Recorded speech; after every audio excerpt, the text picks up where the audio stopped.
అందరికీ నమస్కారం అండి.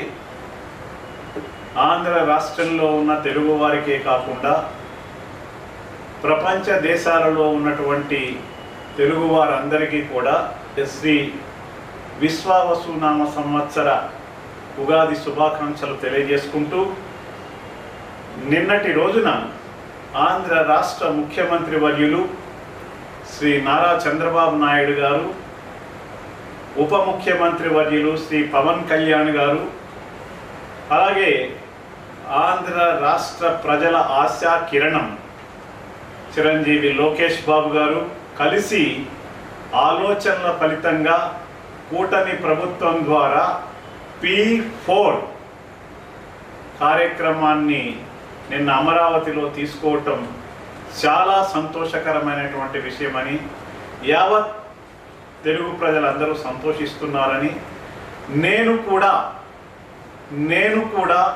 ఈ ప్రోగ్రాన్ని హృదయపూర్వకంగా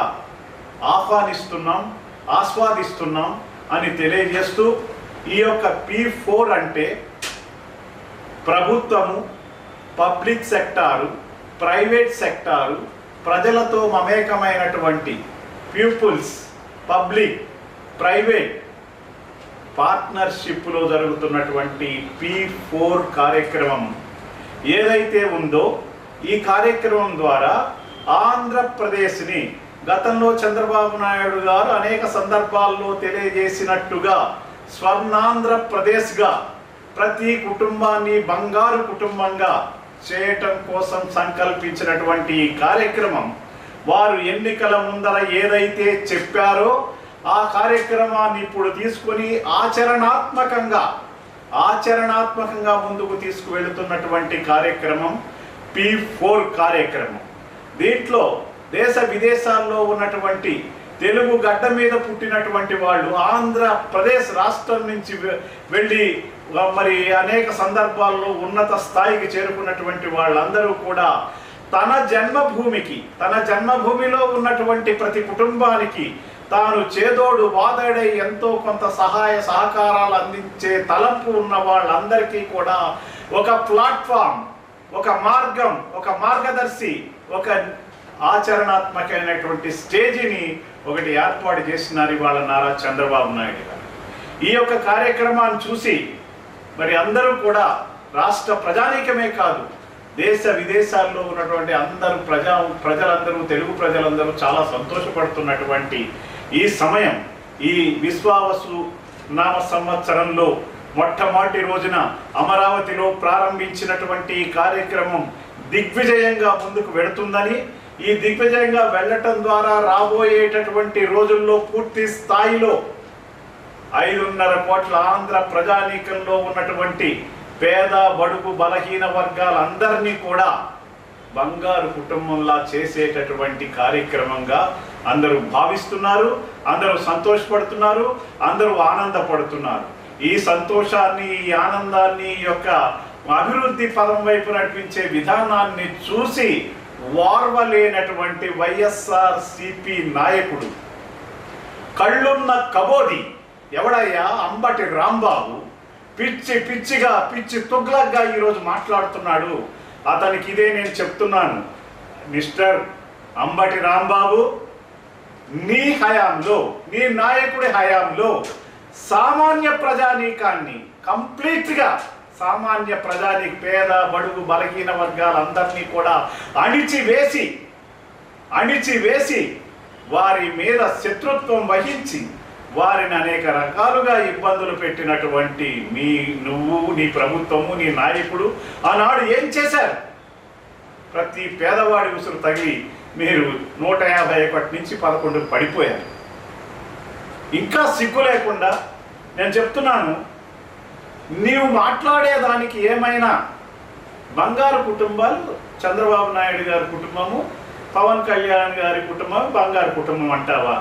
మరి నీ నాయకుడు అధికారంలో లేకుండానే వేల కోట్లు, 45 లక్షల కోట్ల, 45,000 లక్షల కోట్ల రూపాయలని అక్రమంగా దోచుకొని కేసుల పాలై తిరుగుతున్నటువంటి వ్యక్తి ఇంకా సిగ్గులేదు. నువ్వు ఇరిగేషన్ మినిస్టర్గా ఉన్నావు, జనవరుల మండలి మంత్రిగా. ఆనాడు నువ్వు మాట్లాడినటువంటి మాటలను చూసి ప్రజలందరూ ముక్కున వేలేసుకున్నటువంటి విషయం నీకు తెలియదా? నువ్వా మాట్లాడేది? ఓ కళ్ళున్న కబోది అంబటి రాంబాబు, నీవు కనుక తెలుగుదేశం పార్టీని కానీ, కూటమి నాయకత్వాన్ని కానీ, పవన్ కళ్యాణ్ గారిని కానీ, లోకేష్ బాబు గారిని కానీ, చంద్రబాబు నాయుడు గారిని కానీ ఏమైనా వాక చివాకులు పేలినావంటే మర్యాద దక్కదు. కలెక్టర్ అంబటి రాంబాబు, ఇకనైనా నీ యొక్క హావభావాలు, అభినయాలు మానుకోకపోతే తగిన మూల్యం చెల్లించుకోవాల్సి ఉంటుందని సందర్భంగా నేను హెచ్చరిక చేస్తా ఉన్నాను. రాబోయేటటువంటి రోజుల్లో ఆంధ్ర రాష్ట్ర ప్రజానీకం యావన్ మంది కూడా బ్రహ్మాండమైనటువంటి ఆనందాతి హర్షాతిరేకాలతో P4 ప్రోగ్రామ్ని పబ్లిక్, ప్రైవేట్, ప్రభుత్వము, ప్రజలు కలిసి ఏర్పరచుకునేటటువంటి ఈ ప్రోగ్రాం ద్వారా అన్ని కుటుంబాలు బిలో ది పోవర్టీ అనేటువంటిది లేకుండా అన్ని కుటుంబాలని సమాన దృష్టితో, సమానత్వంతో ముందుకు తీసుకొచ్చేటటువంటి ఏకైక నాయకుడు నారా చంద్రబాబు నాయుడు. ఈ ప్రోగ్రాం సక్సెస్ అయిన తర్వాత 2029 ఆ పైన వచ్చే ఎన్నికల్లో కూడా కూటమి ప్రభుత్వమే గెలుస్తుంది. కాబట్టి ఈ గెలుపును అడ్డుకోవటం కోసం అవాకులు చవాకులు పేలవద్దని, ఇరిగేషన్ మినిస్టర్గా నువ్వు ఏం మాట్లాడేవో జనాలందరూ నవ్వుకున్నారని, అటువంటి విషయాలు తెలుసుకుని నువ్వేదో పెద్ద పోటుగాళ్ళలాగా, పెద్ద హావభావాలు మాట్లాడేవాళ్ళలాగా సమాజం అంతా నీకు తెలిసినట్టుగా ముఖ్యమంత్రి గారిని కానీ, ఉప ముఖ్యమంత్రి గారిని కానీ, లోకేష్ బాబు గారిని కానీ మాట్లాడితే మర్యాద ఉండదు. అంబటి రాంబాబు జాగ్రత్త అని సందర్భంగా నేను హెచ్చరిక చేస్తున్నా నీకు. అలాగే ఈ P4 ప్రోగ్రాం ఏదైతే ఉందో, ఈ P4 ప్రోగ్రామ్ని మరి రాబోయేటటువంటి రోజుల్లో అనేక రకాలైనటువంటి కుల కార్పొరేషన్లు, వెల్ఫేర్ కార్పొరేషన్లు ఆంధ్రప్రదేశ్ ప్రభుత్వంలో చంద్రబాబు నాయుడు గారి ఆధీనంలో మరి నడుస్తున్నవి.